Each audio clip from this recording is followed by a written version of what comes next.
unique to you is closely related to the idiolects of the other members of that community. The speaker employs that idiolect to communicate with others about the way things are, and thus language and thinking are fundamentally social activities. And this is where someone like Descartes goes wrong.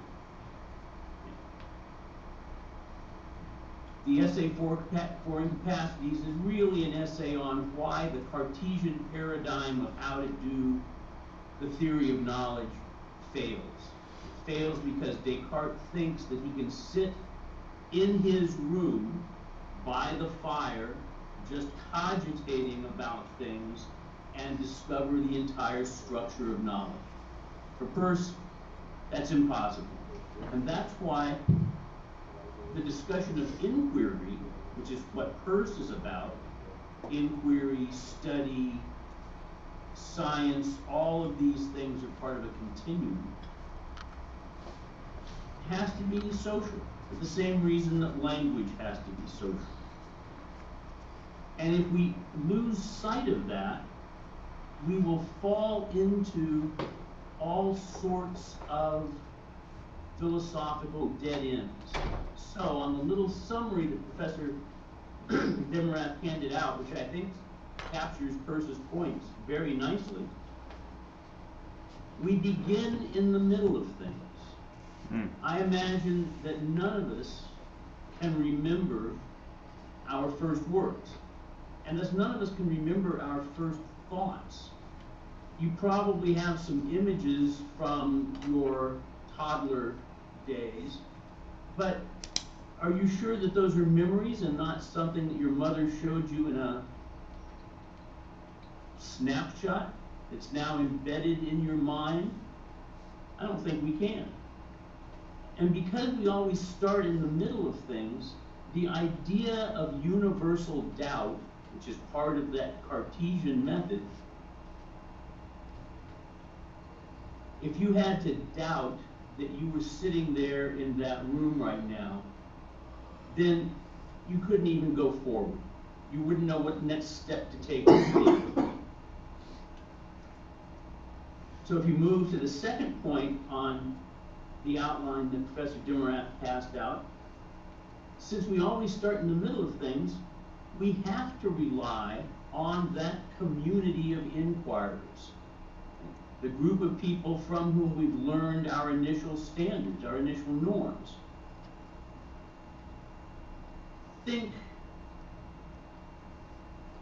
Well, I may have used this example before because I tend to go back to these sorts of examples. Imagine what your standards for eating are. Now, I'm going to assume that you guys are reasonably civilized, and I'm going to assume that if you are sitting at a table with other people, you have certain standards and certain norms of how you eat. You don't grab a pile of mashed potatoes with your hands and shove it in your face, right? You learn, probably from your parents, to use a knife and a fork when appropriate, to cut things in the appropriate way, to behave in accord with the standards of those people around you. And if you think about it, if you're like, say, in, I don't know, say you're in a McDonald's, you expect the standards of behavior to be one way. And if you're in an upscale French restaurant, Lauren, do they have upscale French restaurants? We used to have one. No, now we don't. We don't. Well, the standards that you would expect from the way that people eat are going to be different, right? If I'm in a McDonald's, I'm going to grab the French fries with my hand. I'm going to take 2 or 3 at a time. I'm going to sit there and nibble on them. I'm not going to do that in a quality restaurant. I'm going to cut pieces. I'm going to individually transfer them to my mouth. I'm going to put down the knife after I cut something, because it's just rude to sit there with a knife and a fork in your hand like you were just shoveling stuff into a furnace. Even though we are furnaces in some sense, that's what we're doing, is burning calories. But we're furnaces with standards, with norms. We have a sense of taste and decorum and propriety. And we learned all of these from our superiors, from our parents, from the other people around us. If you go to the third component about cognition, what this means is the objects of our thought have been handed to us and shaped for us by that community of inquirers, just like the stuff that's put on our plates has been cut for us and shaped for us by the people that prepare our meals. There is nothing that is absolutely unintelligible that could figure in as an object of thought. So if somebody says, I had the greatest thought last night, but it was so deep that I can't talk to you about it. The appropriate response is, you can't talk to me about it. You probably don't know what you're talking about. We have no power, and this is that fourth bold line on his little outline.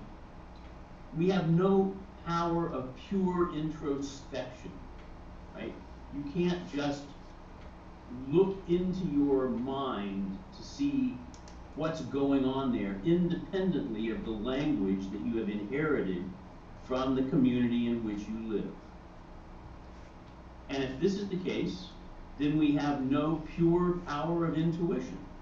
We're always using that language. And we're using it in terms of the signs that have been developed to transmit it. In movies and in TV shows and in books, sometimes there's someone who has like a direct ability to read your mind. For Peirce, that makes no sense. There's nothing in your mind to read. The stuff that's in your head is just brain matter. So when, on the good old original Star Trek, Spock does his Vulcan mind meld, Peirce is going to say, that's a nice trope, but it makes no sense.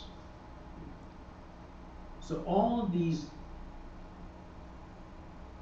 limitations, if you will, all of these incapacities aren't things that we could overcome.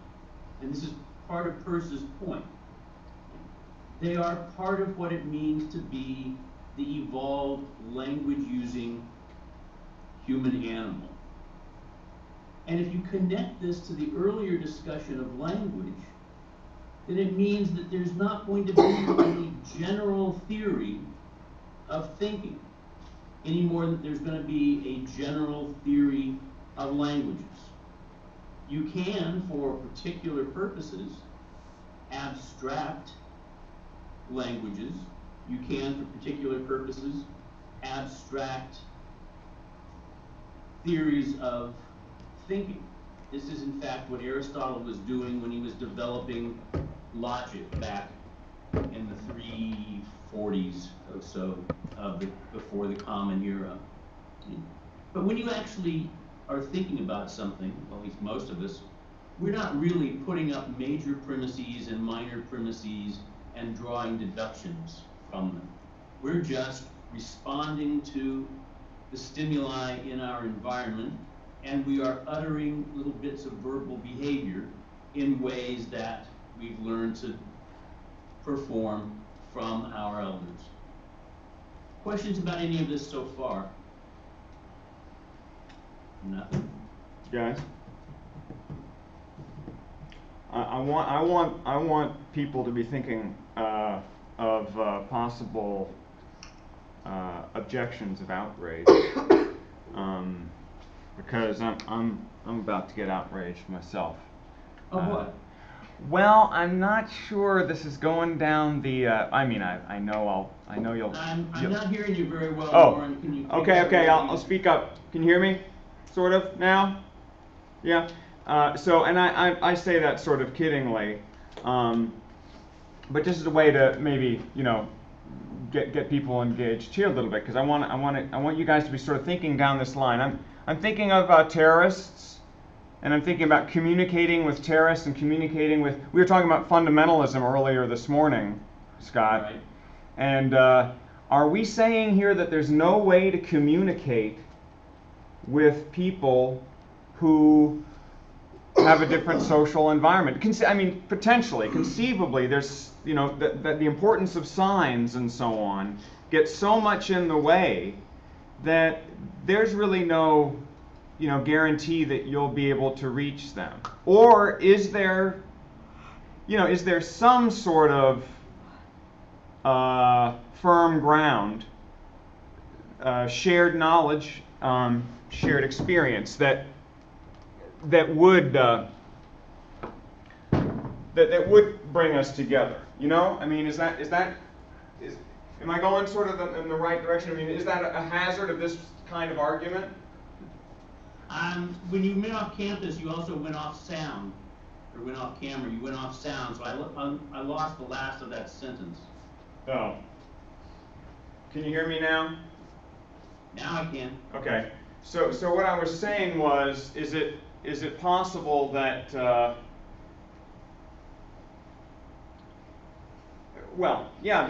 we can't communicate with people? I mean, just to reiterate, I didn't say anything special when I went off camera, I guess. I can't remember what I said, but I'm wondering if that's a reason why some people might be outraged at this sort of argument.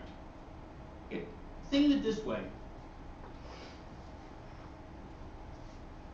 Somebody might think, well, air gets in the way of breathing, but that can't make any sense at all. We all have to have air to breathe, just as we all have to have language to think. And since we're all thinking about the same world,